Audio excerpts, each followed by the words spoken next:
বিসমিল্লাহির রহমানির রহিম। প্রিয় দেশবাসী, আসসালামু আলাইকুম। আমাদের ছাত্র জনতার বিজয় অর্জিত হয়েছে।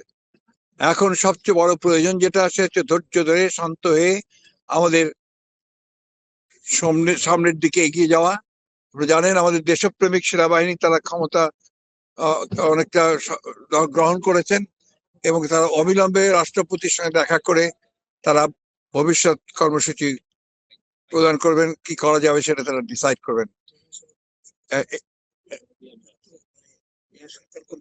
হ্যাঁ, এর মধ্যে তারা তারা তারা আপনার ইন্টারিম গভর্নমেন্ট তৈরি করবেন এবং সেই জন্য আপনারা দয়া করে সবাই ধৈর্য ধরুন। সবচেয়ে বড় প্রয়োজন এখন শান্ত থাকা, ধৈর্য থাকা, প্রতিরোধ প্রতিহিংসার মধ্যে না যাওয়া, এবং এইটাই এখন প্রয়োজন জাতির জন্য, আমাদের সকলের জন্য, ছাত্র জনতার জন্য এটাই সবচেয়ে প্রয়োজন।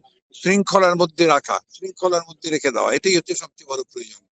ধন্যবাদ সকলকে। আপনার সবাইকে আবারও আমি আসসালামু আলাইকুম জানাচ্ছি, অভিবাদন জানাচ্ছি। আসসালামু আলাইকুম।